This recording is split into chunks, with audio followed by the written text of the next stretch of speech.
Hello everybody, and welcome to the opening session of ITaP 5, which focuses on intentional scaffolding.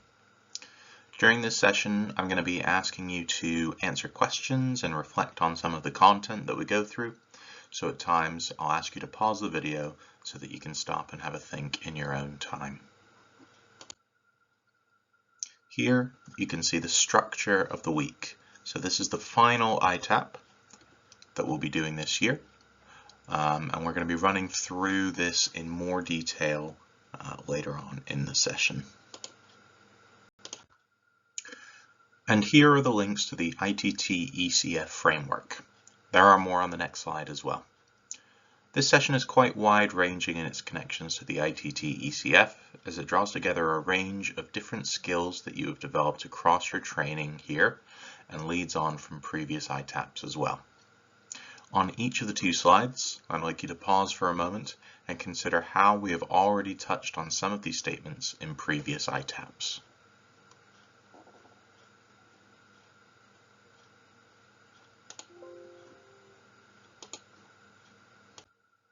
And once again, pause for a moment so that you can reflect.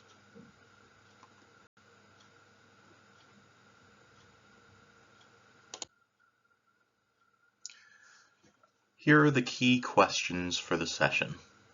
We will begin by reflecting on our practice, considering how we've become more responsive as teachers throughout last term.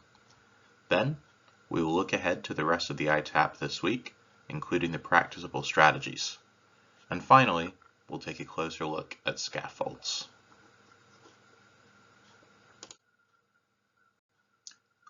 So, without further ado, let's get into it. Last term, we introduced the AIM-TLP form, which became part of the regular practice of every associate teacher. This form aims to support you in developing planning strategies which enable you to be more responsive to your students' needs. Pause the video to reflect on the effect this form has had on your practice. In what ways have you become a more responsive teacher as a result of using it?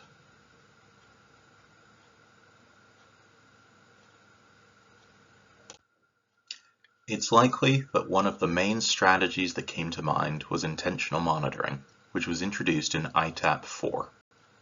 And here on this slide, you can see the part of the form which pertains to intentional monitoring and the practicable strategies from the last ITaP.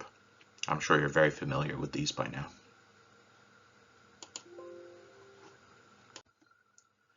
Here is a reminder of the meaning and rationale behind intentional monitoring. Pause the video to take a moment to read through.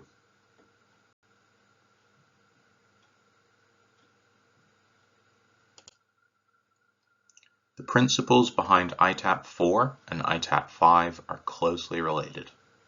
Think of this ITaP as an opportunity to build on the strategies you developed in the last one, with a particular focus on the emboldened elements. So thinking very carefully about how we can scaffold for our students based on what we are seeing in our lessons.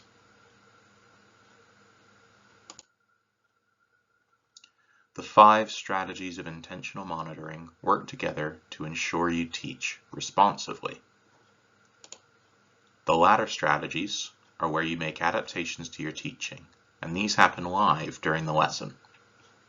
However, this process is facilitated by the thinking that you do before the lesson begins. These steps have a huge impact on your ability to adapt, especially as you continue to gain experience and develop as a teacher. And so, once again, this ITaP will have a focus on the planning process to ensure maximum effect for your students. With all of that in mind, let's have a look at the practicable strategies for ITaP 5.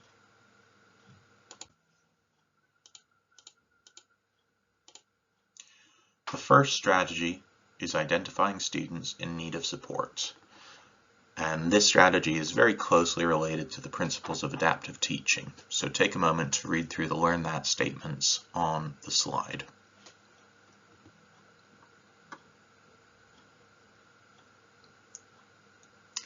In order for scaffolds to be most effective, it is important for the teacher to understand the context of their class. Teachers should consider the following factors when identifying students who may need further scaffolds: prior performance in assessments, performance against expected outcomes or their working at grades, SEND status and supporting documentation such as pupil passports, one-page profiles, and EHCPs, and also reflections on their previous lessons, both in terms of how they've achieved, but also how they felt about it as well. Reviewing this information will help you to make intentional decisions about where you target additional scaffolds in your classroom. The second practicable strategy for this ITaP is to choose effective scaffolding strategies. Effective teachers will be able to make use of a range of scaffold strategies, but will also recognize that different strategies will be more effective in different contexts and situations. So the scaffolds that you choose need to be context dependent. You might choose by task, by student, and by level of challenge that you want to provide as well. When you're discussing the scaffolds that you choose for the lessons that you're going to teach for this ITaP later this week, you need to be able to identify why you have chosen the scaffolds that you have. So you need to link it to the context in which you are going to be teaching. The third practicable strategy is to evaluate learner progress. And in some ways, this is similar to the first practicable strategy, except that it's taking place after the lesson rather than before. So during or after the lesson, you should reflect on how successful the scaffolds were in supporting the targeted student or students. You can consider the emotional response that the student had to the task. Were they disengaged or were they engaged? The written work that they have produced, the verbal responses that they gave, and also what you learned on your intentional monitoring lab. Use the reflective questions on the right-hand side of the AIM-TLP form as an opportunity to reflect on this. And the fourth and final practicable strategy for this ITaP is to fade scaffolds over time. This is one of the most important decisions that you'll make when implementing your scaffolds, and it's also one of the most difficult to master when it comes to using scaffolds in the classroom. It's really important, and that's reflected in the fact that it appears in the ITT ECF as well. During the planning stages of the next lesson, you need to consider whether you can partially or fully remove the scaffold for the student in order to enable the student's skill, confidence, and independence to develop. As a result of the difficulties around fading scaffolds over time, we will have a second session towards the end of this ITaP where we will focus on this area in particular. Tricky outlines why it's so important to fade the scaffold over time. So pause the video and have a read through what they have to say.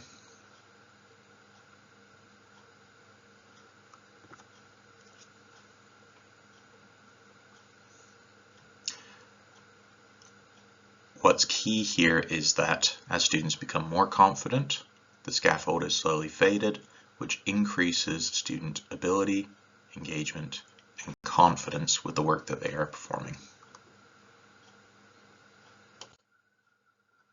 Okay, let's now have a look at the structure of the rest of this ITaP. In many ways, this will be a recap of the session that we did before the Easter holidays. So this will be a slightly quicker section to go through. The ITaP is made up of a number of different components. You will engage with academic reading around a variety of scaffolds, observe an expert practitioner and reflect on what you've seen with your peers, complete a set of scenarios through Proxima, and teach a set of lessons to Key Stage 3 and Key Stage 4 with a focus on those scaffolds.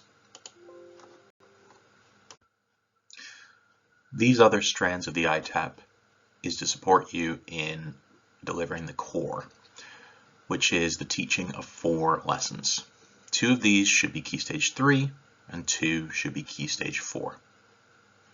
You will have input on the first lesson for Key Stage 3 and the first lesson for Key Stage 4.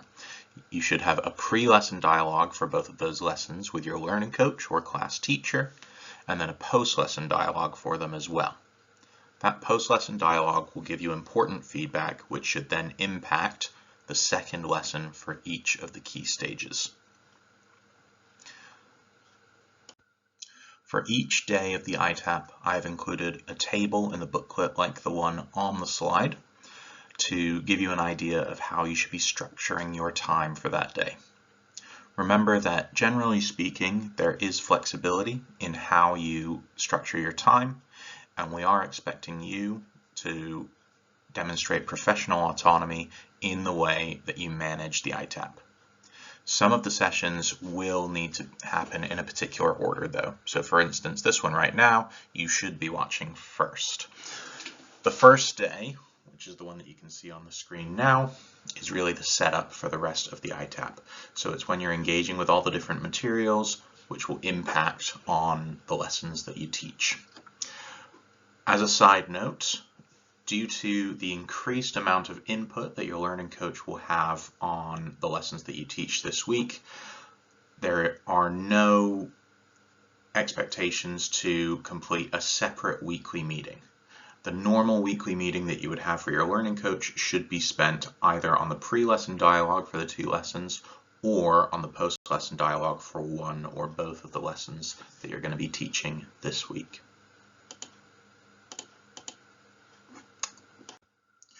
Now let's move on to looking at scaffolds in a bit more detail. As we work through the next part of this presentation, I'll ask you to pause at certain points so that you can think, reflect, and write down your ideas.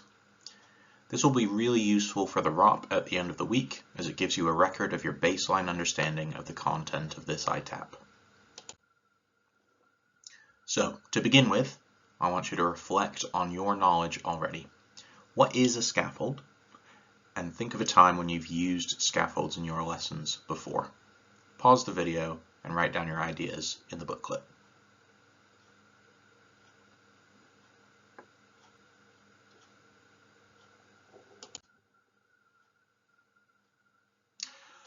So, have a read of the information on the slide and think about how it is in line with or differs from your own definition of a scaffold.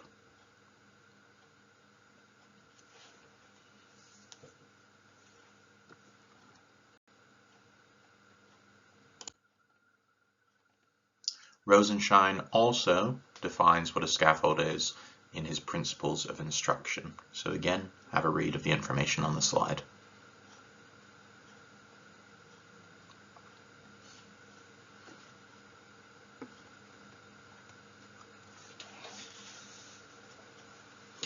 Notice that in all examples of definitions of scaffolds, they mention the fact that you should be removing the scaffolds over time.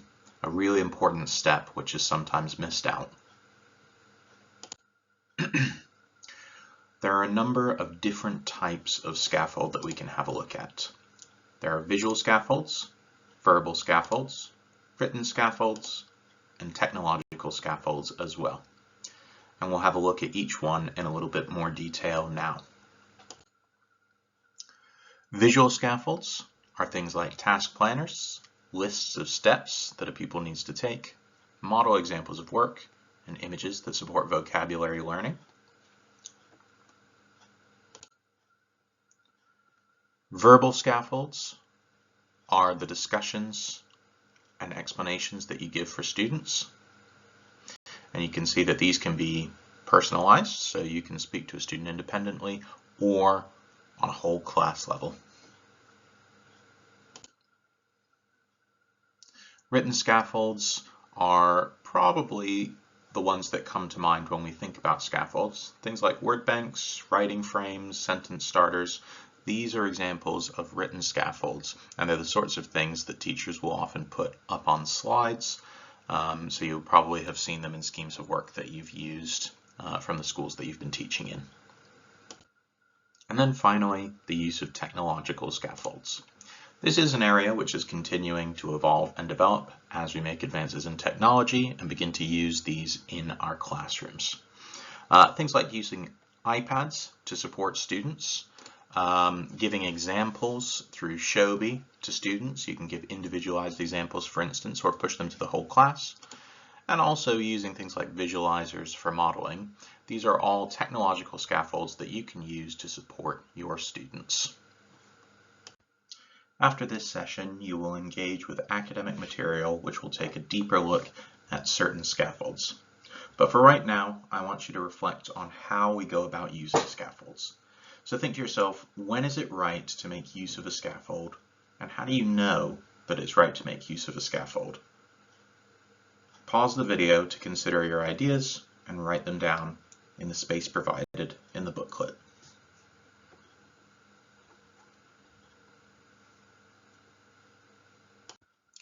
To support us with this, let's think back to the beginning of the course when we looked at the learning theories. This can support us in gaining a better understanding of how and when to implement scaffolds for students. So to begin with, we looked at Bruner, who posited this idea of scaffolds as a way of adjusting support offered during a teaching session which will help to fit the child's current level of performance. It's a way of providing extra structure for those students that might need that extra support.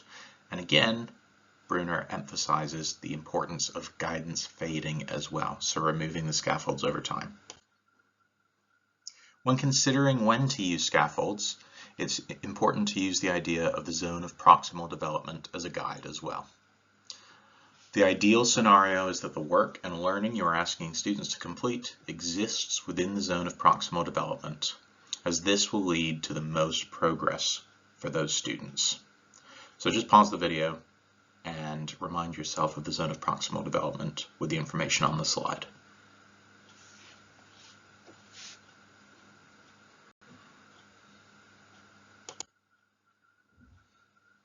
You can also consider Willingham's ideas about desirable difficulty. If we don't provide scaffolds at the right time, we may leave students in a situation where the work they're doing is too hard for them to complete, which can be very discouraging and lead to a lack of progress and engagement. If we provide scaffolds in situations where students don't need them, we will make the work too easy, and therefore it will be unsatisfying for the students, and they may become disengaged or fail to develop independence. What we're looking for is the sweet spot in the middle, that desirable difficulty that will keep students engaged and ensure that they're making the most progress.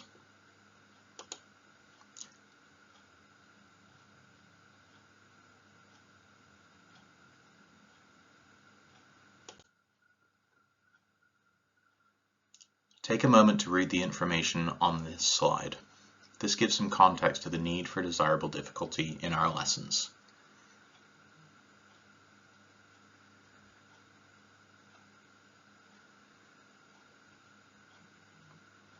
So creating and sustaining that desirable difficulty in our lessons is key for student progression.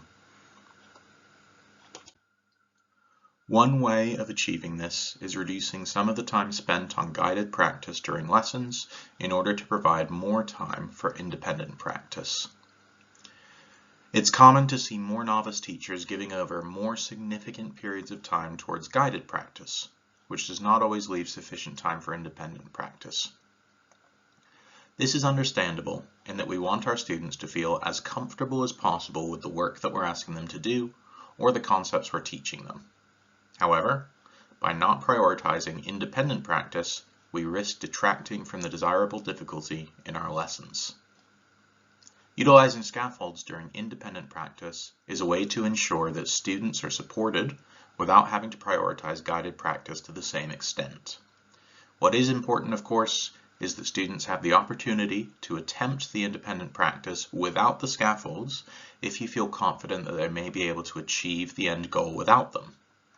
Remember that you can always give a scaffold during a lesson, but it's not really possible to take one away during a lesson after the students already have it. In the session on day 4 of this ITaP, we'll consider in more detail when to fade or remove scaffolds. So that brings us to the end of the introductory session to ITaP 5 on intentional scaffolding.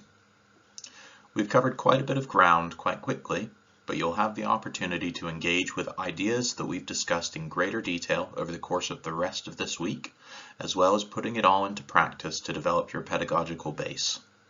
For now, pause the video on each of the next successive slides so that you can reflect on how we've touched on the different Learn That and Learn How-To statements of the ITT ECF.